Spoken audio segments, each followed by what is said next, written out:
नमस्कार दोस्तों, स्वागत है आप सभी का हमारे इस चैनल गरुड़ धर्मार्थ पर। दोस्तों, यदि आप भी अपनी लाइफ में कुछ नया सीखने की चाह रखते हैं तो इस चैनल को अभी सब्सक्राइब कर लें। बुधवार का दिन गौरी पुत्र भगवान श्री गणेश को समर्पित है।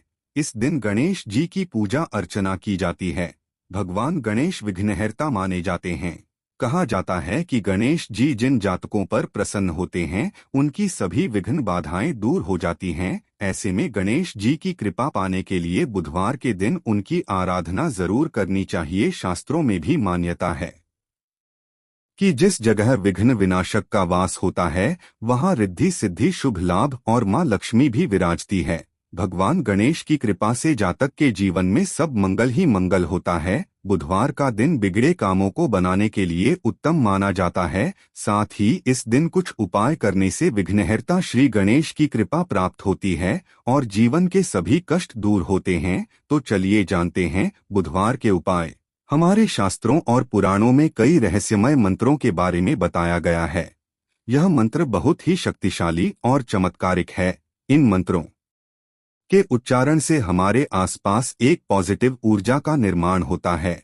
यह ऊर्जा हमारे लिए बहुत ही फायदेमंद होती है। प्राचीन ऋषि मुनि अपनी दिनचर्या में रोज इन मंत्रों का उच्चारण करते थे। इन मंत्रों के उच्चारण से उन्हें बल, तेज बुद्धि तथा आत्म शांति प्राप्त होती थी। यदि आप भी अपने जीवन में महत्वपूर्ण बदलाव देखना चाहते हैं तो आप भी रोज सोते समय इन आसान से मंत्रों का जाप करें। ये मंत्र आपके जीवन में सुख, शांति और समृद्धि लेकर आएंगे। यह मंत्र बहुत ही आसान होने के साथ ही इनका प्रभाव बहुत ही चमत्कारिक होता है।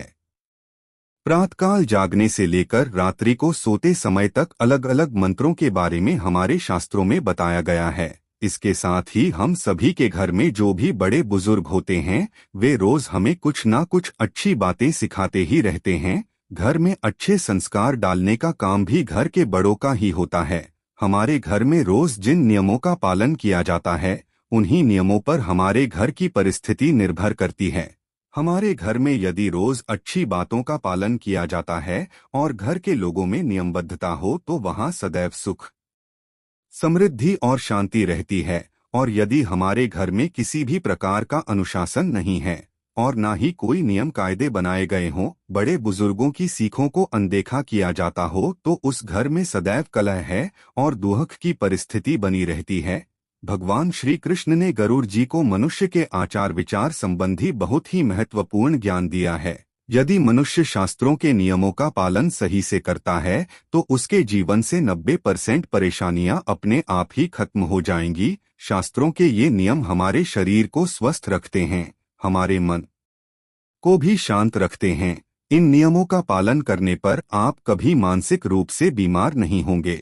इसके इन नियमों का पालन नित्य किया जाए तो हमारे जीवन से दुख और दरिद्रता भी समाप्त हो जाती है और परिवार में सुख शांति आती है। आज हम आपको ऐसे ही कुछ शास्त्रीय नियमों के बारे में बताने जा रहे हैं जिनका पालन बच्चों से लेकर बूढ़ों तक सभी को करना चाहिए। इससे आप 1 महीने के अंदर महत्वपूर्ण बदलाव महसूस करेंगे। आप खुद अपने घर की परिस्थिति को अपनी आंखों के सामने बदलता हुआ देखेंगे। इन चमत्कार नियमों का प्रभाव ही ऐसा पड़ता है कि व्यक्ति ईश्वर के सानिध्य में चला जाता है और ईश्वर से जुड़ जाता है।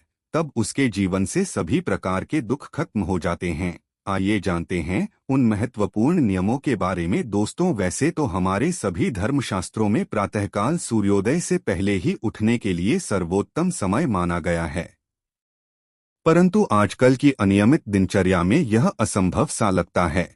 भी हमें प्रातःकाल जितनी शीघ्र संभव हो उतनी शीघ्र उठने की कोशिश करनी चाहिए। आंख खुलते ही सर्वप्रथम ईश्वर का नाम लेना चाहिए और नित्य कर्म से निवृत्त होकर ईश्वर की पूजा आराधना से अपने दिन की शुरुआत करनी चाहिए। ऐसा करने से आपके तन और मन में नई चेतना और पॉजिटिव ऊर्जा व्याप्त होती है जो दिन भर आपको अच्छी बातों की ओर प्रवृत्त करती है। यदि संभव हो तो सूर्योदय के समय सूर्य देवता को अर्घ्य जरूर दें। सूर्य को अर्घ्य देने के साथ ही सूर्य नमस्कार करने की भी आदत डालें। सूर्य नमस्कार एक सर्वांगीण व्यायाम होने के साथ ही सूर्य देवता के प्रति अपनी कृतज्ञता व्यक्त करने का माध्यम भी है।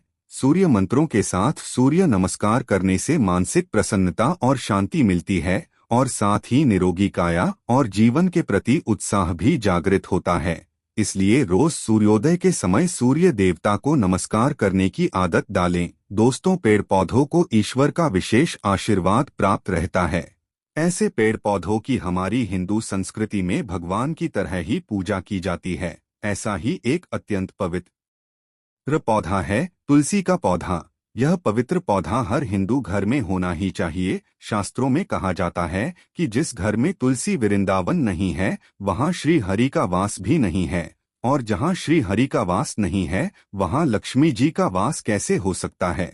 श्री कृष्ण की अत्यंत प्रिय सखी होती है। प्रातःकाल तुलसी को जल अर्पण करने से और कुछ समय तुलसी के पौधे के पास बैठने से अत्यंत शुद्ध और पवित्र हवा हर श्वास के साथ हमारे शरीर में प्रवेश करती है, जो हमें दिन भर पॉजिटिव रहने में सहायता करती है। इसलिए देव पूजा और सूर्य उपासना के पश्चात तुलसी की भी पूजा करें। तुलसी की माला को भी गले में धारण करने से मन की शुद्धता और सात्विकता बढ़ती है, मनोबल बढ़ता है और आरोग्य प्राप्ति होती है। दोस्त, हम अक्सर किसी पूजा पाठ के बाद या तीज त्योहार पर ही अपने माथे पर तिलक लगाते हैं, परंतु हमारे शास्त्रों में रोज माथे पर तिलक, कुमकुम, चंदन, केसर, हल्दी और भस्म लगाने का शास्त्रीय, तांत्रिक और वैज्ञानिक आधार पर महत्व बताया गया है।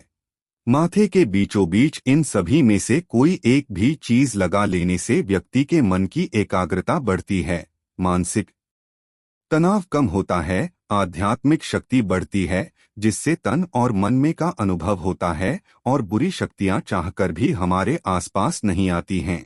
इसलिए रोज पूजा के बाद अपने माथे पर तिलक लगाना चाहिए। दोस्तों, घर में रोज शुद्ध और सात्विक भोजन बनाना चाहिए और सबसे पहले भगवान को भोग लगाकर फिर सबने खाना चाहिए। सदैव पहली रोटी गौ माता की और आखिरी रोटी कुत्ते की निकालनी चाहिए और उन्हें खिलाना भी चाहिए।